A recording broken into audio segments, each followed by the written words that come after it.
Hi everyone. So this is Suman Shekhawat and आज के इस वीडियो में हम लोग डिस्कस करने वाले हैं figure of speech.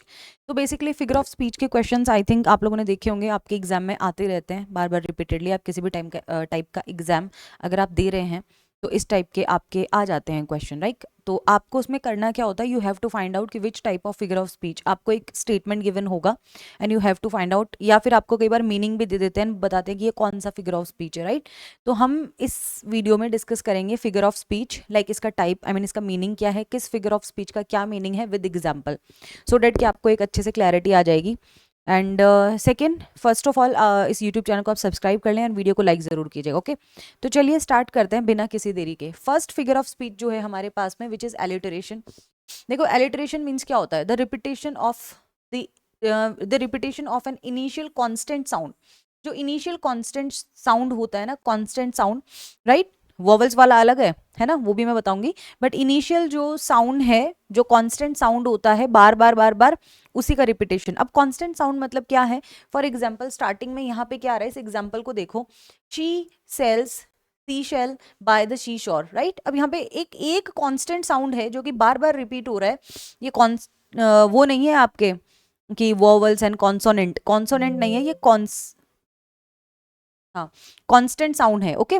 Constant sound means क्या होता है, एक ना प्रॉपर, जैसे कि आप कॉन्सोनेंट एंड वोवल में कंफ्यूज ना हो जाओ, इसलिए मैं बता रही हूँ, एक वोवल साउंड वाला भी है आगे, वो हम डिस्कस करेंगे। But this is constant sound, it means एक ही टाइप का जो साउंड है वो बार बार बार बार रिपीट हो रहा है अगर, तो उसको हम एलिटरेशन बोलते हैं। जैसे कि यहाँ पे कौन सा हो रहा है, श वाला, श स है ना, तो ये रिपीट हो रहा है बार बार, तो वो कौन सा हो जाता है आपका, एलिटरेशन हो जाएगा। Second is anaphora. Anaphora means क्या होता है कि the repetition of the same word or a phrase at the beginning of successive clauses and verses, right?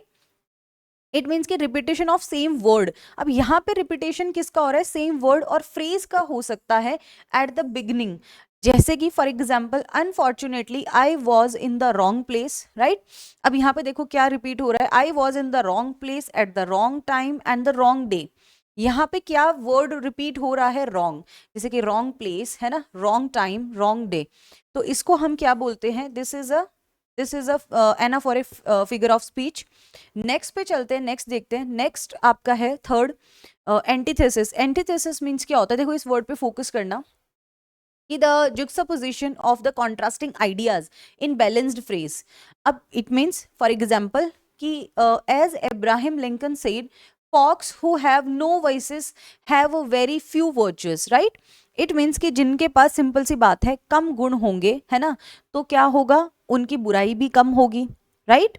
Simple सा है कि अगर आप में कुछ होगा ही नहीं, बोलते ना कि अगर कुछ अच्छा करोगे तो क्रिटिसिज्म भी मिलेगा, लेकिन अगर आप कुछ करोगे ही नहीं, आप में कोई क्वालिटी नहीं होगी, कोई गुण ही नहीं होंगे, तो कुछ नहीं मिलेगा ना, राइट।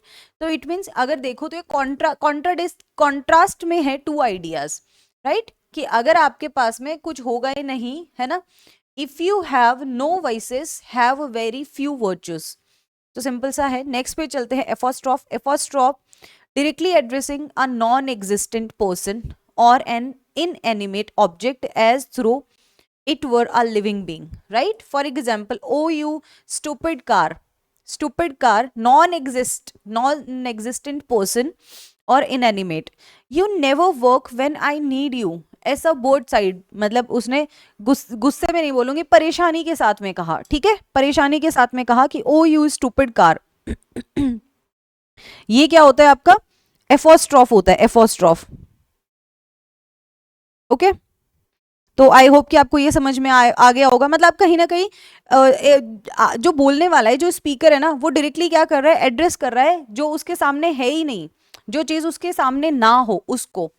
जैसे कि directly addressing a non existent person, जो एग्जिस्ट में नहीं है उसके सामने, या इनडायरेक्टली आप किसको कर रहे हो, मतलब किसी को पॉइंट आउट कर रहे हो जो वहां पे एग्जिस्ट नहीं कर रहा है, वहां पे है नहीं, राइट। तो जो नॉन एग्जिस्टिंग पर्सन है आप उसको पॉइंट आउट करें, इट मीन जो आपके सामने नहीं है उसको। जैसे कि ओ यू स्टूपिड कार, ये एग्जाम्पल है। नेक्स्ट पे चलते हैं। नेक्स्ट है आपका एसोनेंस। एसोनेंस क्या होता है, आइडेंटिटी और similarity in the sound between internal vowels, है ना, इन नेबरिंग वर्ड्स, कि जो आसपास के जो वर्ड्स हैं उसमें क्या हो, सिमिलैरिटी हो या आइडेंटिटी हो, किसमें, जो इंटरनल वॉवल्स हैं, लाइक कैसे, example, how, now, brown, cow. अब यहाँ पे कौन सा वॉवल है कि जो आपको लग रहा है कि मतलब सिमिलैरिटी है जो यहाँ पे, जैसे कि how, now, brown, cow, right. तो यहाँ पे कौन सा वाला, ओ। अगर आप देखोगे तो ओ वॉवल जो है वो बार बार क्या हो रहा है, जो नेबरिंग जो वर्ड्स हैं उनके बीच में ये सिमिलैरिटी है। नेक्स्ट है किएसमस। किएसमस होता है a verbal pattern in which the second half of a expression is balanced against the first but with the parts reversed.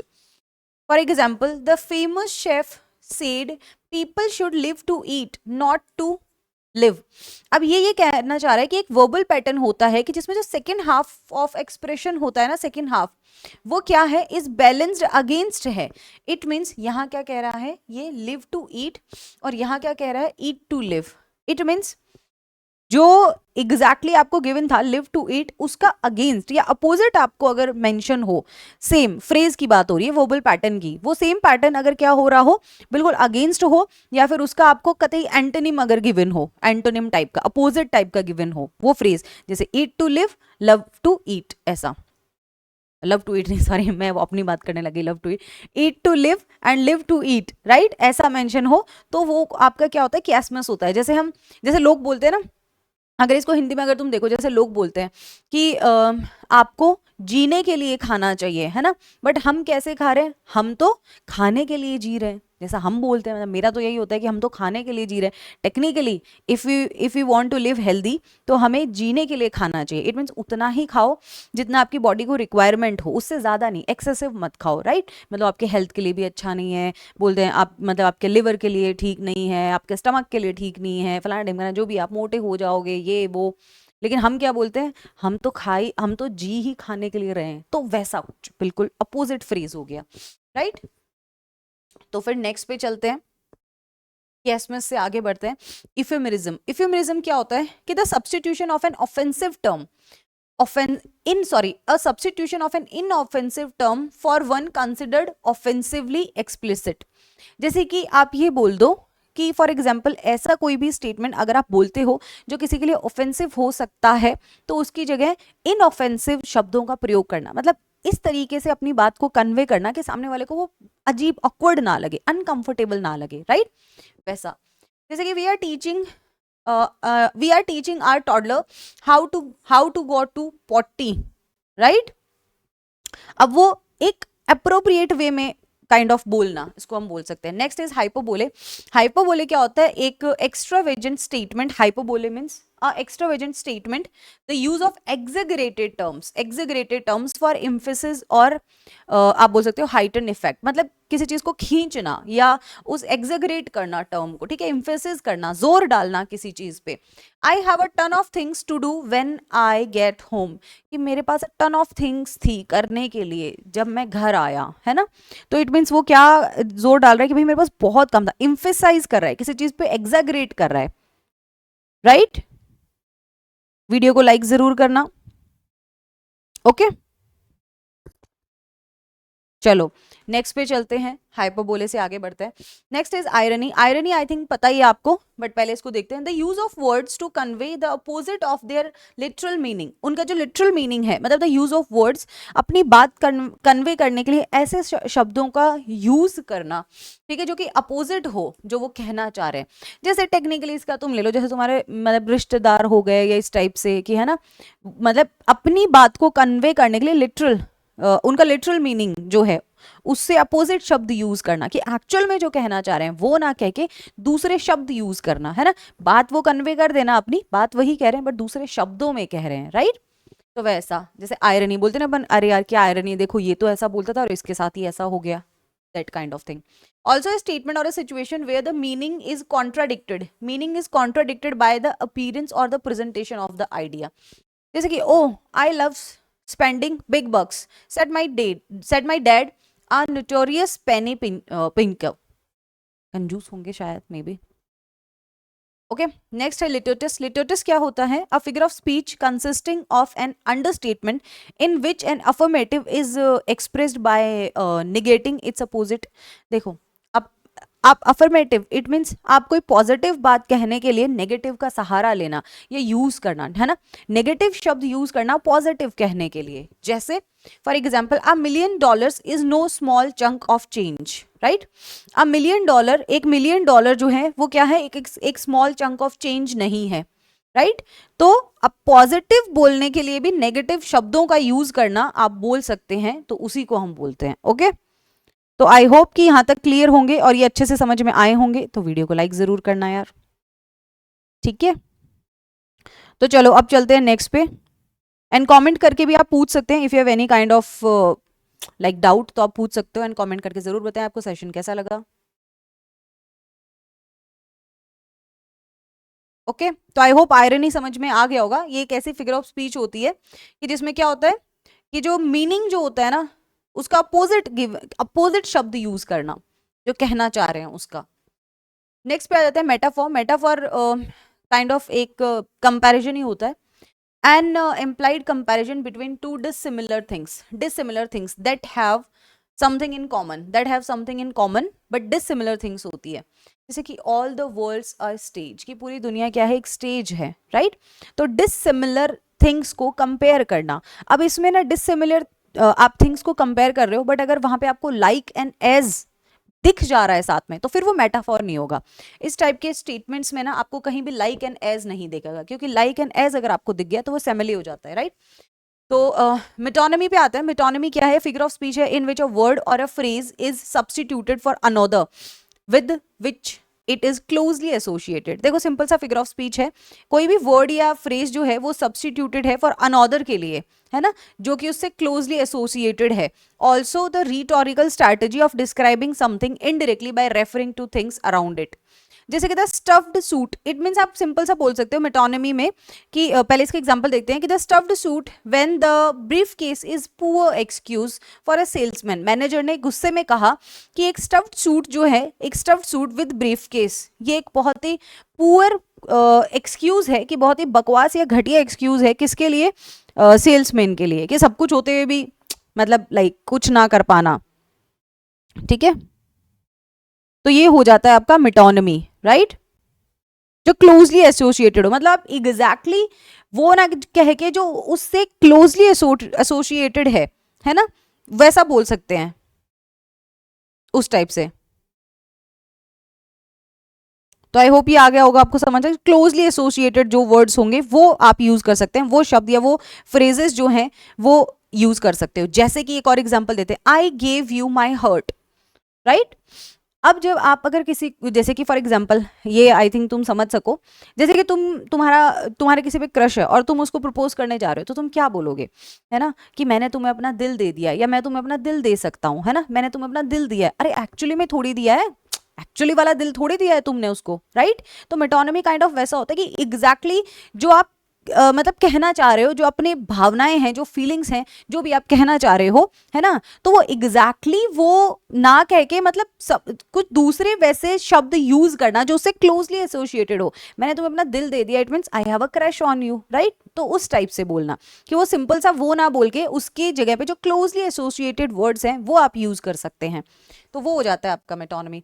Next आते हैं एनोमेटोपिया। एनोमेटोपिया देखो, the use of words that imitate the sound associated with the objects and actions they refer. ये sound से related है, any kind of sound अगर आप sentence में आपके आ रहा है तो ये होगा। जैसे कि the clap of thunder went bang and scared my poor dog, right. तो जैसे कि द क्लैप ऑफ थंडर, अब एक्चुअली में क्या है, यहाँ पे इसके साउंड की बात हो रही है। अगर किसी भी टाइप के साउंड की अगर कहीं भी बात होगी तो वो क्या होता है, एनोमेटोपिया होता है। नेक्स्ट आ जाते हैं oxymoron, a figure of speech in which इनकरेजियस and contradictory terms appear side by side. Okay, अब इसमें बेसिकली क्या होता है ऑक्सीमोरन में, कि आपको ना इनकरेजियस या कॉन्ट्राडिक्टरी टर्म्स गिवन होंगी साइड बाय साइड। जैसे कि he popped the jumbo shrimp, ठीक है, श्रिम्प मीन्स केकड़ा बोलते हैं ना इसको शायद, right. Jumbo shrimp in his mouth, झींगा बोलते हैं, सॉरी वो झींगा होता है ना, जो अगर तुम सी साइड में कहीं जाते हो तो दिख जाता है। सो ही पॉप्ड, उसने मुंह में डाल लिया जंबो श्रिम्प, राइट। अब यहाँ पे क्या है, कॉन्ट्राडिक्टरी टर्म्स है। देखो मुंह इतना बड़ा तो होता नहीं है कि पूरा का पूरा वो मतलब एक साथ में वैसे खा जाए, लेकिन वो बोलने के लिए हम, है ना, जैसे इसका एक छोटा सा एग्जाम्पल हो, जैसे मेरी मौसी के यहाँ, मौसी के पड़ोस में एक लड़की रहती है, तो काफ़ी अच्छा खाती है, मतलब अच्छे से खाती है शायद वो, मतलब बोल सकते हैं। तो मैं उनके बर्थडे पार्टी में गई, मेरी मौसी के लड़के के बर्थडे पार्टी में, तो वहाँ पे वो बंदी आई है ना। अब उसने क्या किया, 5 गुलाब जामुन खाए। एक्चुअली में उसने वो 1 बाय 1 खाए, राइट। बट हम क्या करते हैं, कॉन्ट्राडिक्टरी टर्म यूज करने के लिए मैंने क्या बोला, मैंने उस स्टेटमेंट को कैसे, लाइक मैं उसी को नोटिस कर रही, तो मैंने क्या बोला, मैंने कहा यार वो 5 गुलाब जामुन एक साथ खा गई। समझ रहे हो, वो एक साथ नहीं खाया है उसने, खाए 1 बाय 1 ही है उसने, बट कॉन्ट्राडिक्टरी टर्म यूज कर देना अपनी बात को कन्वे करने के लिए, ठीक है, उसे हम बोलते हैं, है ना। अब वो अगर ये वीडियो देख रही होगी तो मुझे गालियां देगी, बोलेगी तू यही चेक कर रही थी क्या, मेरे गुलाब जामुन पे ही नजर थी, क्योंकि वो समझ गई होगी। मतलब काफ़ी अच्छे टर्म्स हैं, बट ठीक है यार, मैंने तो खाने पे नोटिस किया ना, तो इतना कोई कैसे खा सकता है। अगर 2 कॉन्ट्राडिक्टरी वर्ड्स तुम्हें एक साथ दिखाई दे रहे हैं ना, इट मीन्स वो क्या है, वो है ऑक्सीमोरन, ओके। ये कंबाइन करता है 2 कॉन्ट्राडिक्टरी फ्रेजेस को, 2 कॉन्ट्राडिक्टरी फ्रेजेस को साइड बाय साइड अगर आपको गिवन है, आसपास में गिवन है 2 कॉन्ट्राडिक्टरी, जैसे कि he popped the jumbo shrimp in his mouth, right, जो कि पॉसिबिलिटी नहीं है कि मुंह में एक साथ झिंगा खा जाए कोई, बट 2 कॉन्ट्राडिक्टरी टर्म्स को एक साथ यूज करना अपनी बात को समझाने के लिए, है ना। ओ मैंने तो खैर मजाक, ऐसे ही मजाक में किया था, पर ठीक है। नेक्स्ट पे चलते हैं, paradox. So a statement that appears to contradict, जो अपने आप को ही कॉन्ट्राडिक्ट कर रहा हो, वो होता है पैराडॉक्स। जैसे कि this is the beginning of the end, this is the beginning of the end, की अंत की शुरुआत है, तो जो अपने आप के साथ कॉन्ट्राडिक्ट कर रहा होगा वो पैराडॉक्स होता है। पर्सोनिफिकेशन पे आ जाते हैं, figure of speech in which inanimate object और the abstraction is endowed with human qualities and abilities. देखो सिंपल सा है, पर्सोनिफिकेशन मीन्स होता है अगर तुम नॉन लिविंग थिंग्स को क्या करते हो, कोई ह्यूमन कैरेक्टरिस्टिक देते हो, है ना। जैसे कि हम बोलते हैं ना, ट्रीज आर डांसिंग, अब ट्रीज एक्चुअली में डांस थोड़ी कर रही हैं, बट हमने उन्हें ह्यूमन काइंड ऑफ कैरेक्टरिस्टिक दे दिया, राइट। तो इस टाइप से टेबल इज स्माइलिंग, इस टाइप से बोलते हैं ना हम, स्टार्स आर स्माइलिंग, तो वो एक्चुअल में स्माइल थोड़ी कर रहे हैं, तो वैसा। So the kitchen knife will take a bite out of your hand, अब उसने खा थोड़ी लिया एक्चुअली में, if you don't handle it safely, अगर किचन नाइफ जो है वो क्या करेगा, बाइट आउट योर हैंड, वो तुम्हारे हाथ को काट लेगा, एक्चुअल में थोड़ी काट लेगा, काटते तो इंसान है ना, ह्यूमंस काटते हैं, है ना, काटते ही हैं। अब तुम खुद देखो, तुमने कितनी बार कटवाया है, तो वैसा, ठीक है। तो ये वैसा है कि आप ह्यूमन कैरेक्टरिस्टिक्स देंगे किनको, नॉन लिविंग थिंग्स से, ठीक है। तो ये सिंपल सा कह रहे हैं कि the kitchen knife will take a bite of your hand, कि काट लेगा भैया। और लाइफ में मुझे लगता है सक्सेसफुल होने के लिए कटवाना तो जरूरी है भाई, है ना। तो वो भी है, खैर हमारे साथ भी हुआ है, तुम्हारे साथ भी हुआ ही होगा। नेक्स्ट पे चलते हैं, नेक्स्ट इज पन। ये होता है word play, a play on word, sometimes on different sense of the same word and sometimes on the similar sense और sound of a different words, right. तो ये होता है वर्ड प्ले। अब इसमें क्या हो सकता है, डिफरेंट सेंस हो सकता है, कभी कभी तो ऑन द सेम वर्ड का ही, एक ही शब्द का एक सेंटेंस में 2 डिफरेंट डिफरेंट मीनिंग भी हो सकता है, अलग तरीके से मतलब अपनी बात कन्वे कर रहा हो। जैसे कि Jessie looked up from her breakfast and said a boiled egg every morning is hard to beat. समझ रहे हो, तो ये वर्ड प्ले है कि हार्ड टू बीट है, इट मीन्स वो क्या है, शब्दों से खेलना, जैसे करते हैं लोग। फैमिली मैं ऑलरेडी आपको बता चुकी हूँ, इसमें क्या होता है, कंपैरिजन होता है टू डिसिमिलर थिंग्स का, बट यहाँ पे आपको लाइक एंड एज दिख जाता है। अगर लाइक एंड एज नहीं दिख रहा है और स्टिल टू डिसिमिलर थिंग्स का कंपैरिजन हो रहा है विदाउट लाइक एंड एज, तो वो क्या होगा, मेटाफॉर होगा। अगर लाइक एंड एज गिवन है और 2 डिसिमिलर थिंग्स का कंपैरिजन हो रहा है, तो वो क्या है, सेमिले हो जाएगा। जैसे कि Robert was white as a sheet after he walked out of the horror movie, कि रॉबर्ट जो है वो क्या था, सफेद हो गया था। अब रॉबर्ट और रॉबर्ट वाइट तो हो नहीं सकता, 2 डिसिमिलर थिंग्स का हमने क्या किया, कंपैरिजन किया है, बट यहाँ पे आपको एज दिख रहा है ना, किसकी तरह हो गया था, शीट की तरह। तो रॉबर्ट एंड शीट का हमने कंपैरिजन कर दिया, बट एज दिखाई दे रहा है तो ये सैमिली है, एज नहीं होता तो ये मेटाफोर हो सकता था। नेक्स्ट पे आते हैं सिनेक्डॉट। सिनेक्डॉट क्या होता है, figure of speech in which a part is used to represent the whole, right.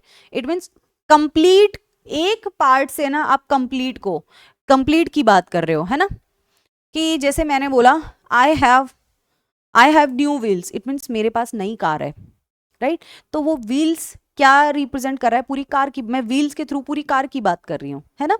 तो आप सम पार्ट से अगर ओल की बात कर रहे हो तो वैसा। Tina is learning her ABCs in preschool. Understatement को देख लेते हैं। A figure of speech in which a writer or a speaker deliberately makes a situation seem less important or serious than it is.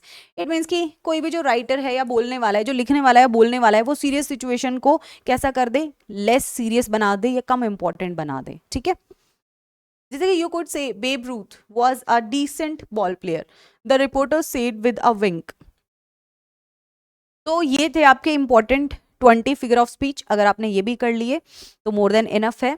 And Telegram join कर लेना। Foreign author words, important foreign author words का video भी आएगा आपका, but मैं अभी क्योंकि कल आपका एग्जाम है तो उससे पहले आपको मैं इंपॉर्टेंट फॉरेन ऑथर वर्ड्स जो है उसका पीडीएफ शेयर कर दूंगी, तो एक बार एटलीस्ट उनकी रीडिंग तो लगा ही जाइएगा आप। ओके, चलिए तो मिलते हैं नेक्स्ट वीडियो में। तब तक के लिए bye bye, take care, all the very best.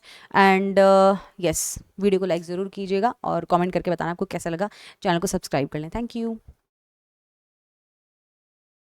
और टेलीग्राम ज्वाइन कर लेना, उसमें एक्स्ट्रा प्रैक्टिस शीट्स वगैरह मिल जाएंगी।